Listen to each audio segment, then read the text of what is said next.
Assalamualaikum warahmatullahi wabarakatuh.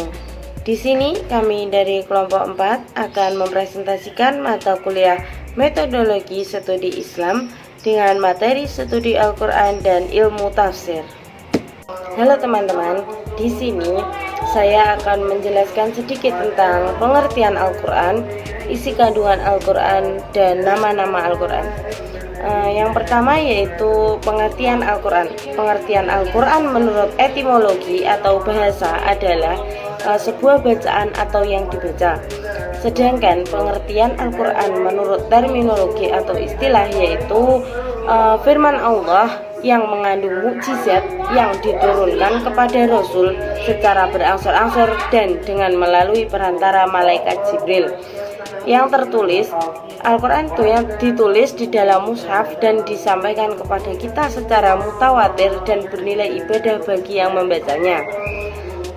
Selanjutnya yaitu pengertian Al-Quran menurut para ahli adalah sebuah bacaan yang tertulis di dalam mushaf dan dipelihara di dalam hafalan kaum muslimin.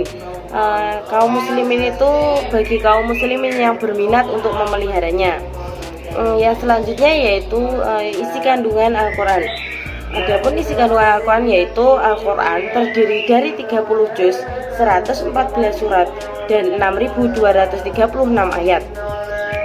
Ayat Al-Quran ini ayat Al-Quran yang turun di Mekah itu dinamakan ayat Makkiyah, sedangkan ayat Al-Quran yang turun di Madinah termasuk ayat Madaniyah. Yang selanjutnya yaitu nama-nama Al-Quran yaitu yang pertama ada Alkitab, artinya yaitu sesuatu yang ditulis. Yang kedua ada Al-Huda, artinya itu petunjuk. Yang ketiga yaitu Al-Furqan, artinya pembeda atau pemisah. Yang keempat Asy-Syifa, artinya obat atau penyembuh. Dan yang kelima yaitu Al-Hikmah, artinya kebijaksanaan. Memperkenalkan diri, saya Indah Pratiwi dari kelas PGMIC. Di sini saya anggota dari kelompok 4. Izin mempresentasikan atau memandu diskusi pada pagi hari ini. Di sini saya akan membahas tentang pengelompokan surah-surah dalam Al-Quran. Sebelumnya saya mohon maaf karena saya menggunakan media mind mapping. Karena saya belum bisa mengedit video karena keterbatasan sinyal. Sebenarnya saya sudah berusaha, tapi memang sinyalnya lagi tidak baik. Langsung saja kita ke materi pengelompokan surah-surah dalam Al-Quran. Mungkin teman-teman sudah tidak asing lagi dengan surah dalam Al-Quran, karena kita sangat sering sekali mendengar, bahkan setiap hari ketika kita membaca Al-Quran itu tidak terlepas dari yang namanya surah dalam Al-Quran. Di sini kita akan membahas dulu tentang pengertian surah. Menurut KBBI, surah adalah bagian atau subbab di dalam Al-Quran. Pengelompokan Al-Quran, pengelompokan surah-surah dalam Al-Quran itu dikelompokkan menjadi 4 bagian. Yang pertama adalah Al-Sabi'ul Al-Tiwal, yaitu 7 buah surah yang panjang-panjang. Jadi Al-Sabi'ul Al-Tiwal ini adalah 7 buah surah yang panjang-panjang di dalam Al-Quran. Nah, ke-7 surat tersebut diantaranya adalah Al-Baqarah, Al-Imran, An-Nisa, Al-A'raf, Al-An'am, Al-Ma'idah, dan Yunus. Selanjutnya adalah Al-Mi'un. Nah, Al-Mi'un ini adalah surah-surah yang terdiri dari 100 ayat atau lebih, seperti surah Hud, surah Yusuf. Mungkin teman-teman bisa mencari sendiri di dalam Al-Quran. Yang ketiga yaitu surah Al-Mufsalsal. Nah, surah Al-Mufsalsal ini adalah surah yang sering sekali kita baca, tetapi kita mungkin tidak menyadari bahwa itu dikelompokkan ke dalam surah ke dalam Al-Mufsalsal. Nah, Al-Mufsalsal ini adalah surah yang pendek-pendek seperti An-Nas, Al-Alaq, Al-Ikhlas, dan sebagainya.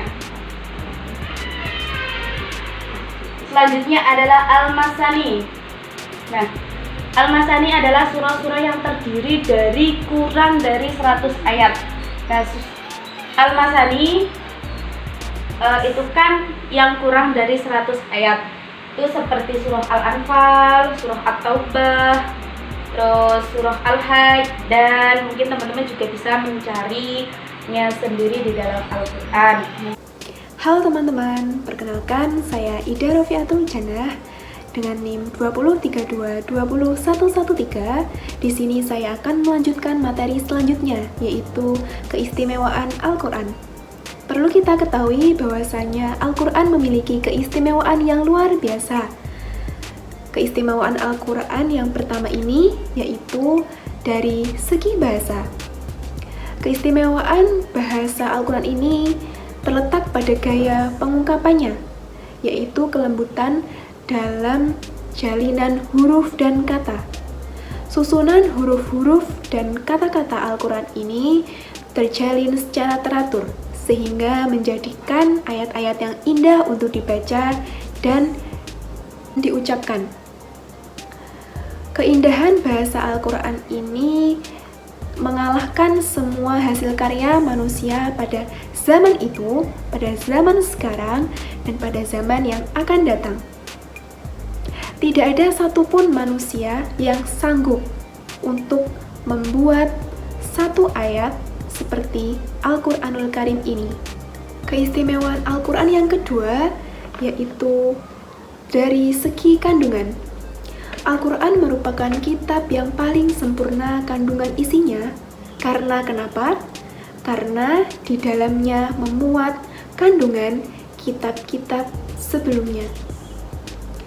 Al-Quran juga memuat semua aspek kehidupan, mulai dari hubungannya dengan Allah, hubungannya dengan sesama manusia, maupun dengan alam semesta. Isi Al-Quran ini selaras dengan akal dan perasaan, serta di dalam Al-Quran ini juga memuat cabang ilmu pengetahuan, mulai dari persoalan biologi, farmasi, geografi, astronomi, sejarah, dan lain sebagainya.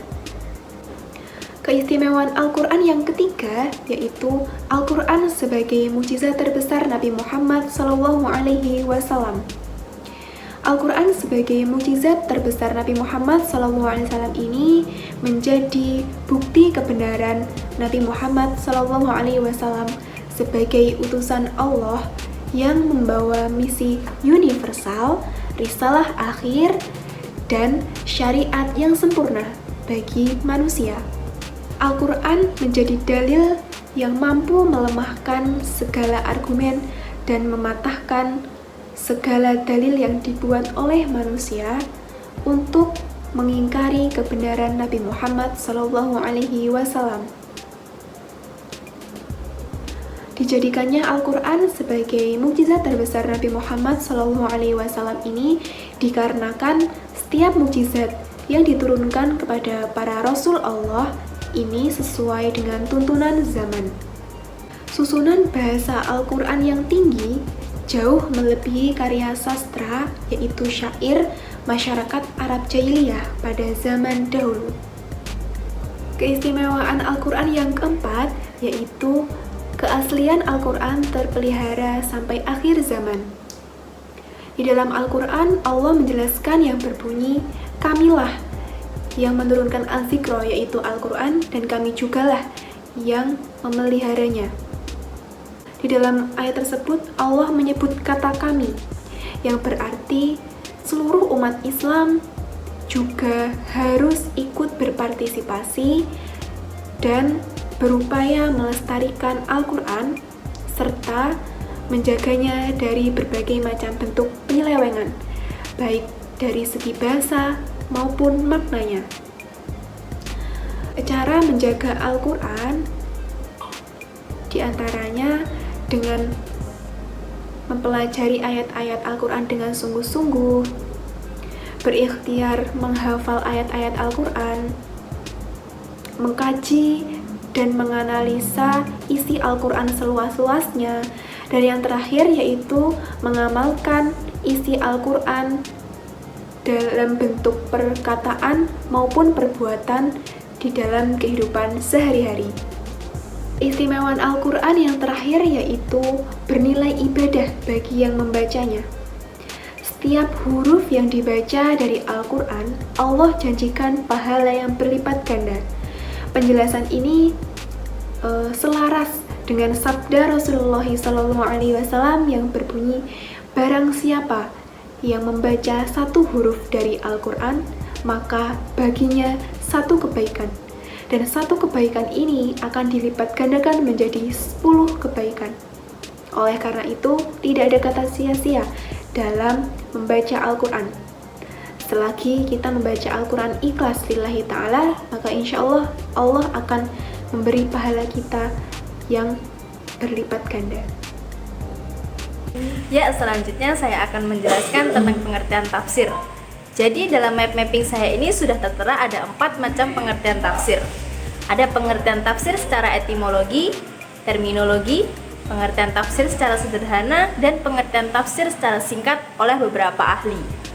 Yang pertama adalah pengertian tafsir secara etimologi, yaitu secara etimologi bahasa berasal dari kata al-fasl yang berarti menyikapi sesuatu yang tertutup. Yang kedua yaitu pengertian tafsir secara terminologi, yaitu tafsir adalah penjelasan makna-makna Al-Quran. Yang ketiga adalah pengertian tafsir secara sederhana menurut beberapa ahli, yaitu yang pertama Asy-Syaikh Al-Jazairi mengatakan tafsir pada hakikatnya adalah mensyarahkan lafal yang sukar dipahami oleh pendengar dengan menjelaskan maksud. Yang demikian itu ada kalanya dengan menyebut murafidnya atau yang mendekatinya atau menunjukkan kepadanya dengan salah satu jalan petunjuk. Yang kedua yaitu dari Ali Hasan Al-Ard mengatakan tafsir adalah ilmu yang membahas tentang cara-cara pengucapan lafaz-lafaz Al-Quran, makna-makna yang ditunjukkan dan hukum-hukumnya, baik ketika berdiri sendiri atau ketika tersusun, serta makna-makna yang dimungkinkannya ketika dalam keadaan tersusun.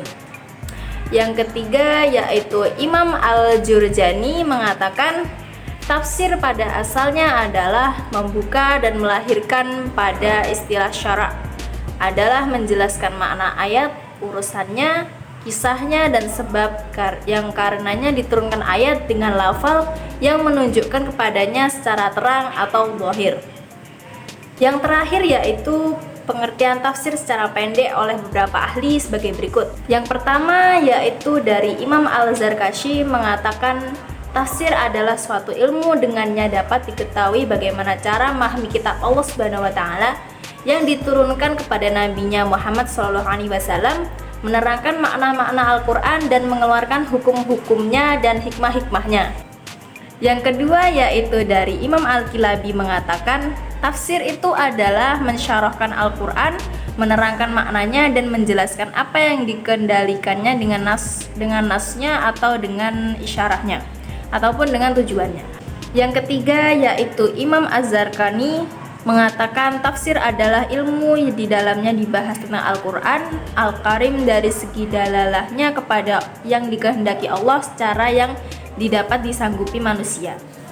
Yang keempat yaitu Ahmad Asy-Syirbasi mengatakan tafsir Al-Quran Al-Karim adalah menjelaskan kalam Allah Azza wa Jalla dengan menerangkan mafhuman kalimat-kalimat dan semua ibarat yang terdapat di dalam Al-Quran.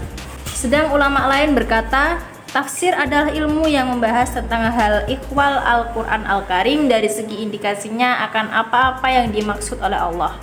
Sidiki 1965. Assalamualaikum warahmatullahi wabarakatuh. Baiklah, sekarang saya akan menjelaskan tentang corak tafsir. Jadi, corak tafsir itu ada 6. Yang pertama yaitu corak fikih atau hukum. Akibat perkembangannya ilmu fikih dan terbentuknya mazhab-mazhab fikih yang setiap golongan berusaha membuktikan kebenaran pendapatnya berdasarkan penafsiran-penafsiran mereka terhadap ayat-ayat hukum. Salah satu kitab tafsir fikih adalah kitab Ahkam Al-Quran karangan Al-Jassos. Yang kedua yaitu corak sastra. Corak tafsir sastra adalah tafsir yang di dalamnya menggunakan kaidah-kaidah linguistik. Corak ini timbul akibat banyaknya orang non-Arab yang memeluk agama Islam, serta akibat kelemahan orang Arab sendiri di bidang sastra yang membutuhkan penjelasan terhadap arti kandungan Al-Quran di bidang ini. Corak tafsir ini pada masa klasik diwakili oleh Zamakhsyari dengan tafsirannya Al-Kasyaf. Yang ketiga yaitu corak ilmi. Tafsir yang lebih menekankan pembahasannya dengan pendekatan ilmu-ilmu pengetahuan umum dari temuan-temuan ilmiah yang didasarkan pada Al-Quran. Banyak pendapat yang menyatakan bahwa Al-Quran memuat seluruh ilmu pengetahuan secara global. Salah satu contoh kitab tafsir yang bercorak ilmi adalah kitab tafsir Al-Jawahir, karya Tantawi Jauhari. Yang keempat yaitu corak falsafi. Corak falsafi adalah cara penafsiran ayat-ayat Al-Quran dengan menggunakan teori-teori filsafat. Penafsiran ini berupaya mengkompromikan atau mencari titik temu antara filsafat dan agama, serta berusaha menyingkirkan segala pertentangan di dalam keduanya. Yang kelima yaitu corak al-adab al-ijtimai. Tafsir yang menekankan pembahasannya pada masalah-masalah sosial kemasyarakatan. Namun, ada juga sebagian ulama yang mengkategorikannya sebagai tafsir campuran. Salah satu contoh tafsir yang bercorak demikian ini adalah tafsir Al-Manar, buah pikiran Syekh Muhammad Abduh yang dibukukan oleh Muhammad Rashid Ridho. Dan yang terakhir yaitu corak sufi.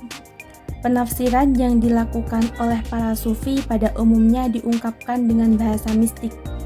Ungkapan-ungkapan tersebut tidak dapat dipahami kecuali orang-orang sufi dan yang melatih diri untuk menghayati ajaran sufi, ajaran tasawuf. Corak ini ada dua macam. Yang pertama yaitu tasawuf teoristis dan yang kedua yaitu tasawuf praktis. Assalamualaikum warahmatullahi wabarakatuh. Hai teman-teman, perkenalkan nama saya Fatma Farhatul Arafah dari kelas PGMI 2C, kelompok 6, mata kuliah metodologi studi Islam. Nah, di sini saya akan melanjutkan presentasi dari teman saya terkait dengan materi tentang ilmu tafsir. Yuk belajar bersama mengenai macam-macam metode penafsiran. Sebelum kita mengetahui macam-macam dari metode penafsiran, kita harus tahu terlebih dahulu pengertian dari metode itu sendiri. Metode merupakan cara, sedangkan penafsiran merupakan pemahaman yang benar mengenai ayat-ayat Al-Quran sesuai dengan kemampuan manusia. Jadi, metode penafsiran merupakan cara untuk mendapatkan pemahaman yang benar mengenai ayat-ayat Al-Quran sesuai dengan kemampuan manusia. Selanjutnya, kita masuk ke macam-macam metode penafsiran. Nah, seperti kita lihat di mind mapping yang telah saya paparkan di belakang, ada 4 metode penafsiran. Yang pertama yaitu metode ijmali. Nah, metode ijmali ini menafsirkan ayat Al-Quran secara umum atau secara global. Ada beberapa ciri-cirinya. Yang pertama yaitu menjelaskan ayat Al-Quran secara ringkas atau secara umum. Yang kedua, menggunakan bahasa yang populer dan mudah dipahami. Dan yang ketiga, yaitu menafsirkan ayat Al-Quran dari awal sampai akhir. Jadi, metode ijmali ini menafsirkan ayat Al-Quran tidak diselang-seling, jadi urut dari awal sampai akhir. Dan yang kedua yaitu metode tahlili atau biasa disebut dengan analisis. Jadi metode tahlili ini menafsirkan ayat Al-Quran dengan memaparkan segala aspek serta menerangkan makna yang terkandung di dalam ayat tersebut. Selanjutnya yaitu ciri-ciri dari metode tahlili. Yang pertama, menjelaskan makna yang terkandung dalam ayat Al-Quran secara menyeluruh. Jadi, penjelasannya itu dilakukan secara detail. Terus yang kedua yaitu Al-Quran ditafsirkan ayat demi ayat, surat demi surat, secara berurutan. Jadi, penafsirannya itu seperti yang tadi dilakukan secara urut. Terus yang ketiga yaitu menerangkan asbabun an-nuzul dari ayat-ayat tersebut. Asbabun nuzul di sini maksudnya yaitu sebab turunnya ayat tersebut atau latar belakang diturunkannya ayat-ayat tersebut. Nah, kita ada contohnya nih dari tafsir al-mansur atau penafsiran dari ayat lain.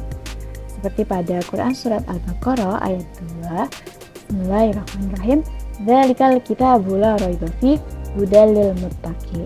Jadi kata al-muttaqin ini mempunyai arti orang-orang yang bertakwa. Kemudian dijelaskan pada ayat ke-3 sampai dengan 5, yaitu orang-orang yang bertakwa, yaitu orang-orang yang beriman kepada gaib, mendirikan sholat, dan menafkahkan sebagian rezeki yang kami berikan kepada mereka dan mereka yang beriman kepada kitab Al-Quran. Jadi, penjelasan pada ayat kedua yaitu orang-orang yang bertakwa dijelaskan pada ayat ketiga sampai dengan ayat kelima. Kemudian yang ketiga yaitu metode muqarin atau komparatif. Metode ini yaitu membandingkan ayat Al-Quran yang memiliki kemiripan dalam hal redaksinya.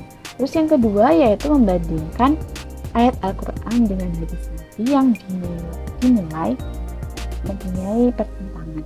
Terus yang ketiga yaitu membandingkan berbagai pendapat ulama tafsir dalam menafsirkan Al-Quran. Terus selanjutnya yaitu metode maudu'i atau metode tematik.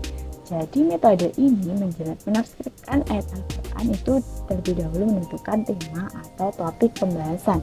Kemudian semua ayatnya yang berkaitan, mencari semua ayat yang berkaitan dengan tema dan dihimpun. Kemudian dikaji secara mendalam sebab turunnya ayat tersebut dan didukung oleh dalil dan fakta yang dapat dipertanggungjawabkan. Nah, mungkin ini adalah sedikit penjelasan tentang metode penafsiran Al-Quran. Dan ini merupakan pembahasan terakhir dari kelompok kami. Sebelum saya tutup, saya ada pantun nih. Nyonya duduk di atas papan, toga dihias bulu cendrawasih. Hanya ini yang bisa kami sampaikan. Semoga berkenan dan terima kasih.